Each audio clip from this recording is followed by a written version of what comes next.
Hello student, आपके अपने YouTube channel study with my sir में आपका स्वागत है। स्टूडेंट, आज की क्लास में हम लोग संगत कोण यानी कोरस्पॉन्डिंग एंगल के बारे में सीखेंगे। संगत कोण किसे कहते हैं, संगत कोण कैसे पहचानेंगे और संगत कोण के क्या क्या गुण होते हैं, यानी कोरस्पॉन्डिंग एंगल किसे कहते हैं, कोरस्पॉन्डिंग एंगल्स के प्रॉपर्टीज़ क्या हैं, और उसके बारे में हम लोग सीखने वाले हैं। तो आज का क्लास आप मिस ना करें और वीडियो अंत तक देखें। तो चलिए आज का क्लास शुरू कर देने जा रहे हैं, कोरस्पॉन्डिंग एंगल।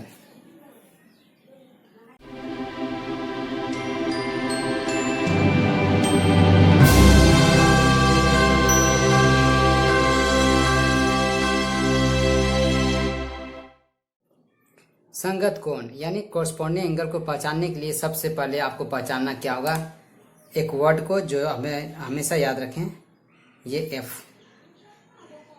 अगर आप एफ को पहचानते हैं तो हमेशा आप कोरस्पॉन्डिंग एंगल को पहचान लेंगे, यानी संगत कोण को पहचान लेंगे। जब दो लाइन इससे पैरेलल होता है, एक लाइन इसे खींचा गया है, तो इसके बीच का जो ये एंगल बनेगा, ये एंगल ये हमेशा बराबर होता है। इसे ही हम लोग कोरस्पॉन्डिंग एंगल यानी संगत कोण कहते हैं। ठीक है, तो अब आपको इस फिगर को देखना है और बताना है कौन सा कोरस्पॉन्डिंग एंगल है। तो चलिए मैं एंगल बना देता हूँ, नाम दे देता हूँ। इसका कुछ नहीं तो 1 है, इस एंगल का नाम 2 रख देते हैं, तो ये एंगल 3 हो जाएगा, ये एंगल 4 हो जाएगा।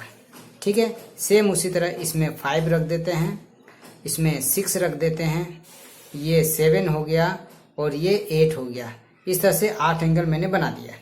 अब हम लोग देखेंगे कौन कौन सा संगत कोण होगा, और हमेशा याद रखें कि संगत कोण में हमेशा बराबर होता है, संगत कोण हमेशा बराबर होता है। तो सबसे पहले हम लोग लेते हैं इस तरह से, ये एंगल को देखें आप ध्यान से, ये भी एफ है लेकिन उल्टा एफ लिखा हुआ है।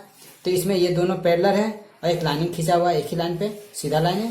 तो ये दोनों एंगल जो है वो संगत कोण कहलाएगा, यानी कोरस्पॉन्डिंग एंगल होगा। ठीक है, तो इसमें देखेंगे क्या कौन सा एंगल मिला, देखे तो 1 और यहाँ 5। आप देखें यहाँ 1 है और यहाँ 5 है, तो इसका मतलब एंगल 1 जो है वो एंगल 5 के बराबर होगा और ये संगत कोण कहलाएगा। ठीक है, तो एंगल 1 और एंगल 5 उधर हो गया। एक बार और देखें, अब ये देखें तो इस लाइन को देखें और इधर को देखें इस लाइन को, तो आपको इस तरह से फिगर बनता हुआ नजर आएगा। ये दोनों पैरेलल है, हाँ, लेकिन एक इसमें शर्त क्या है कि ये दोनों लाइन पैरेलल होना चाहिए, तब होगा। ये इस तरह लाइन हो गया। अब यहाँ देखें, यहाँ पर एंगल लिखा हुआ 2, यहाँ पे एंगल लिखा हुआ 6। आप इसको यहाँ देख सकते हैं, ये जो मैंने एंगल बनाया ये एंगल 2 है और फिर आगे जाके ये एंगल 6 बना। तो आप ये इस खाली एंगल को देखें, बस ध्यान से देखें तो आपको समझ में आ जाएगा मैं किस एंगल की बात कर रहा हूँ। ये एंगल 2 और एंगल 4, अगर इसको हम हटा देते हैं थोड़ा देर के लिए, इस एंगल को हटा देते हैं, इस लाइन को, तो देखिए तो ये फिगर से मैच कर गया ना। तो इसका मतलब 2 और 6 जो है वो संगत कोण कहलाएगा, यानी कोरस्पॉन्डिंग एंगल। तो ये एंगल 2 हो गया और ये एंगल 6, ये क्या कहलाएगा, कोरस्पॉन्डिंग एंगल। तो इसी तरह से बाकी एंगल को भी आप नाम अगर दिए हुए हैं 1 2 3 4 हम बैठा दिए हैं, तो बाकी एंगल को भी आप इसी तरह से पहचान सकते हैं। कोरस्पॉन्डिंग एंगल होगा यानी संगत कोण होगा। तो उसके हिसाब से जब हम 3 को देखेंगे तो 7 को देखिए, ये 2 पैरेलल लाइन आया, एक सीधा लाइन आया, तो 3 और 7 क्या हो जाएगा, संगत कोण। तो 3 और 7 हमेशा बराबर होगा इस फिगर के अनुसार, इस फोटो के अनुसार। ठीक है, और दूसरा इधर में देखिए, इधर ये 2 पैरेलल लाइन किया, एक सीधा लाइन आया, तो यहाँ 4 है और यहाँ 8 है, तो ये 4 और एंगल 8 ये दोनों भी बराबर होंगे। और ये किस हिसाब से बराबर होंगे, किस रूल के हिसाब से बराबर होंगे, तो ये संगत कोण का रूल है, उसके हिसाब से ये दोनों बराबर होगा। तो अब आप समझ चुके हैं कि संगत कोण किसे कहते हैं और संगत कोण को कैसे पहचानेंगे। उसके लिए आपको बार बार बोलता हूं मैं, आपको एक वर्ड याद रखनी है, वो एफ। अब वो एफ ऐसे भी हो सकता है, वो एफ ऐसे भी हो सकता है, वो एफ ऐसे भी हो सकता है, अब वो एफ ऐसे भी होता है, उल्टा होगा।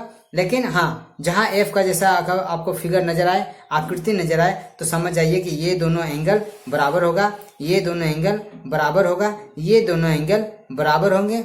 ठीक है, लेकिन शर्त उसमें एक ही है कि ये दोनों लाइन पैरेलल होना चाहिए, यानी समांतर होना चाहिए। अगर ये दोनों लाइन समांतर नहीं है तो ये दोनों एंगल भी बराबर नहीं होंगे। ठीक है, मिलते हैं अगले वीडियो में। वीडियो अच्छी लगी है तो वीडियो को लाइक करें, चैनल को सब्सक्राइब करें और दोस्तों को शेयर करें।